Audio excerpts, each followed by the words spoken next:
Worcester is surrounded by majestic mountains and green valleys. This small town is the largest wine-producing district in the country. Apart from being the commercial hub for many of the surrounding towns, it also has a fascinating cultural heritage. In today's program, we visit the Kibbutz El Shema in the bustling community of Roodeval.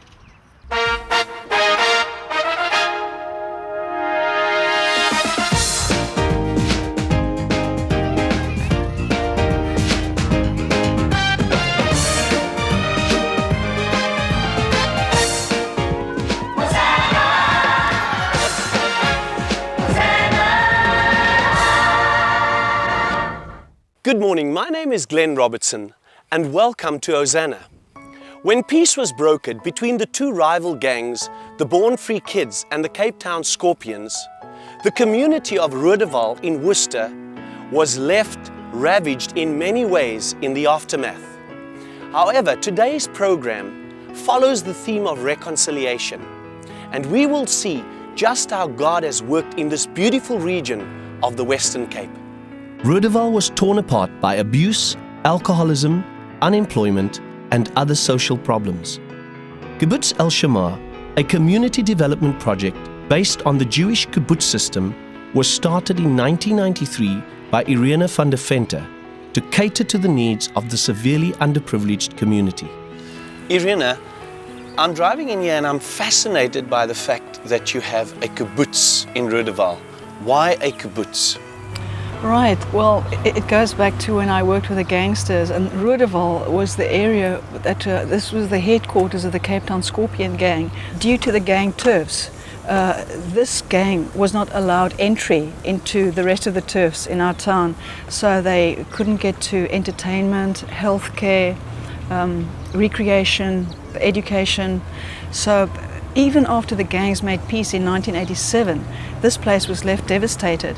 And we started working with street kids then and found that all the kids came from Roodeval and just realized this place needs help.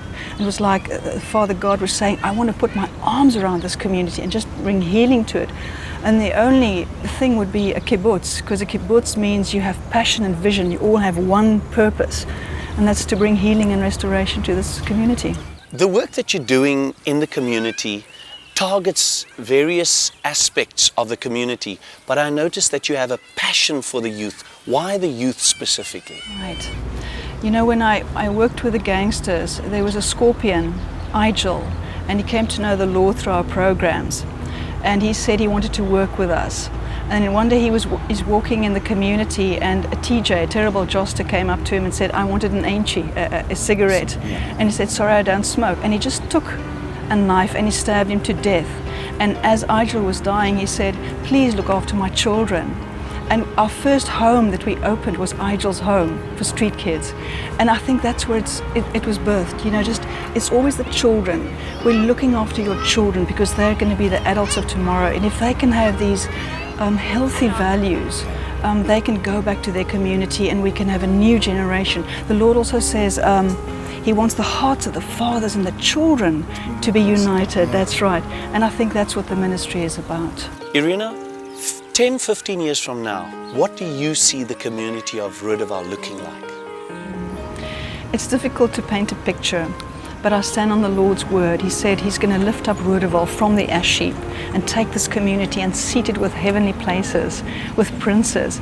And already in my spirit, I know He's doing it. So what it's going to look like after 10, 15 years, I don't know, but I have hope for this community. After speaking to Irina van der Venter, we can see that the kibbutz hopes to empower the community by restoring dignity, and through researching of culture, finding the strength of the people group.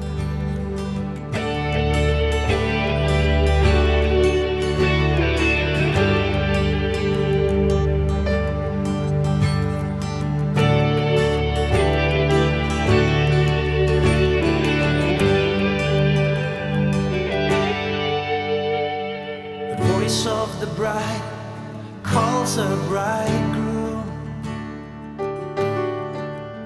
I am ready, I'm waiting, come take me away. She is dressed in robes of righteousness,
are burning for you.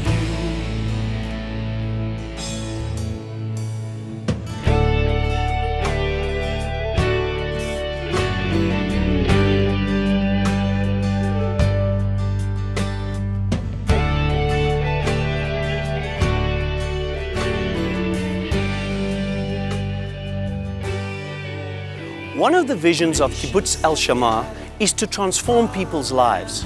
One such person that has had her life transformed is Verna Africa. Her father was a gangster and he died when she was very young.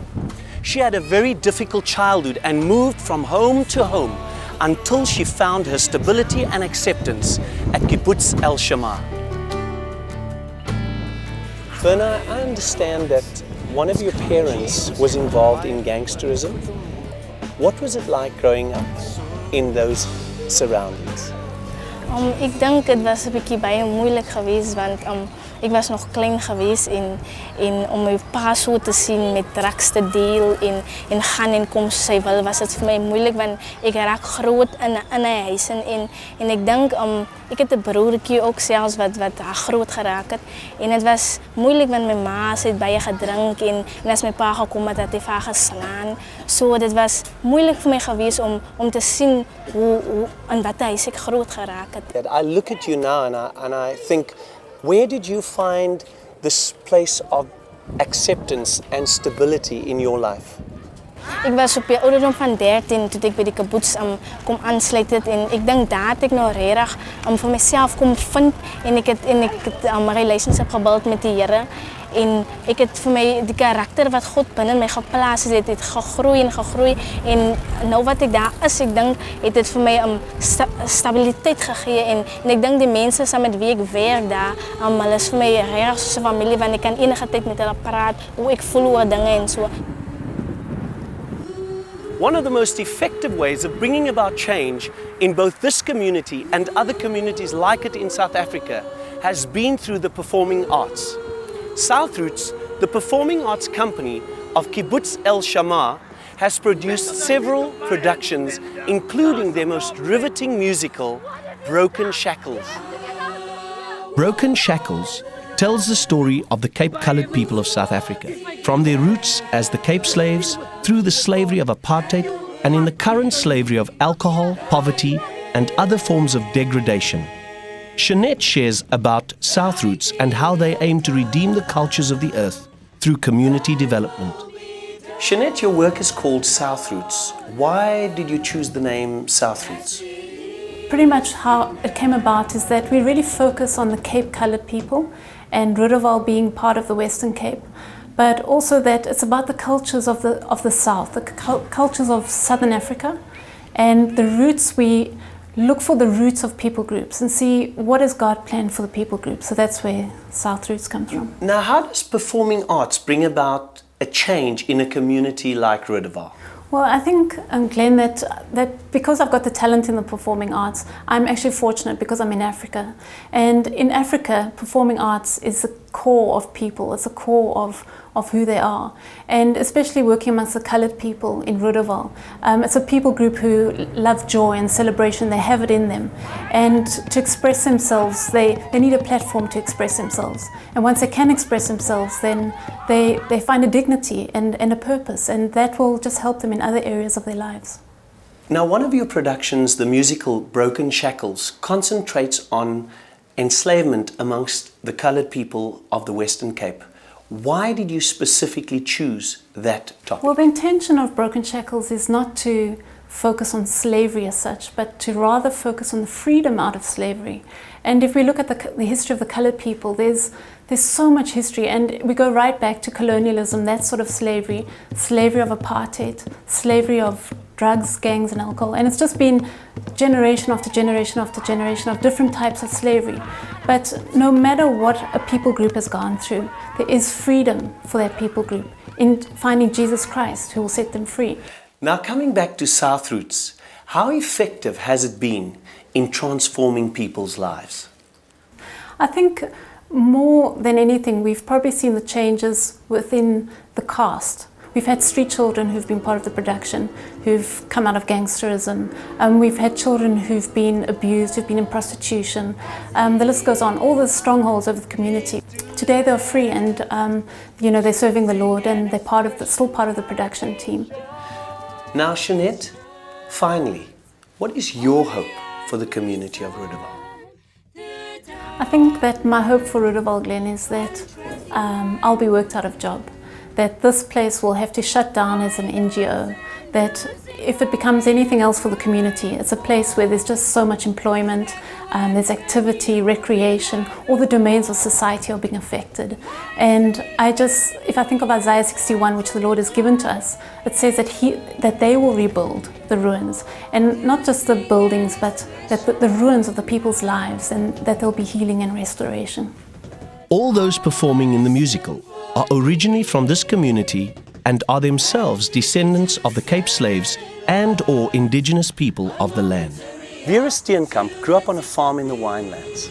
Her mother was the head servant in the master's house.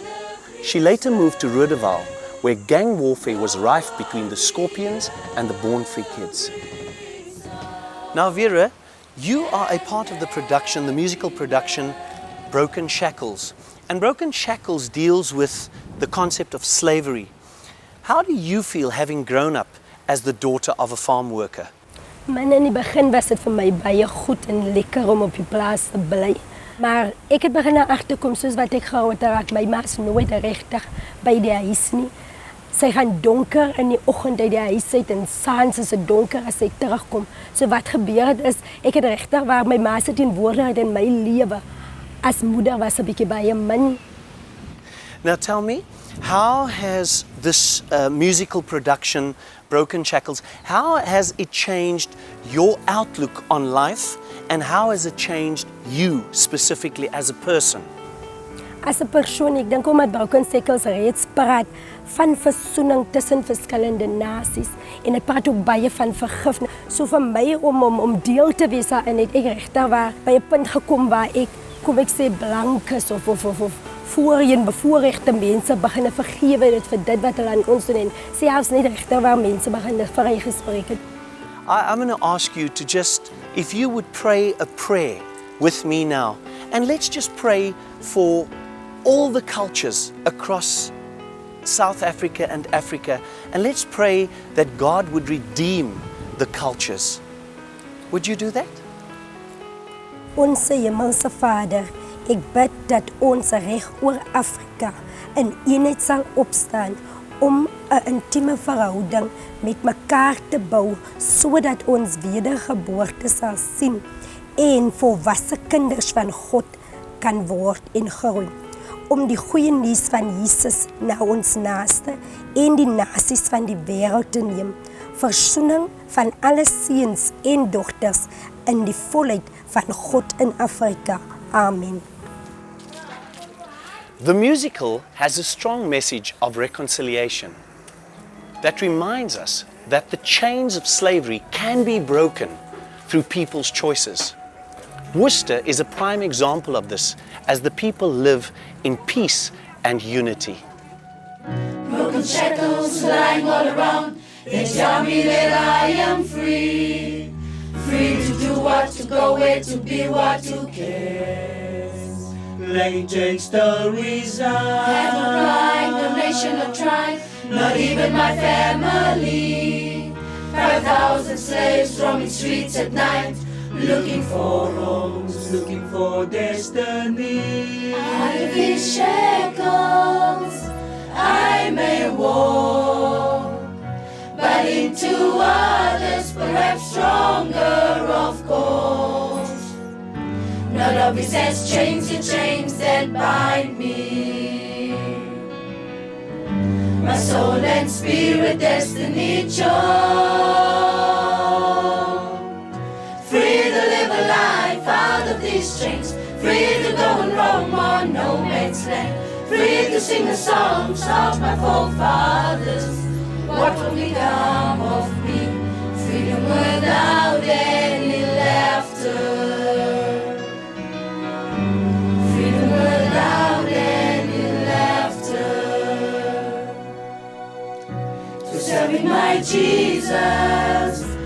soul has been free.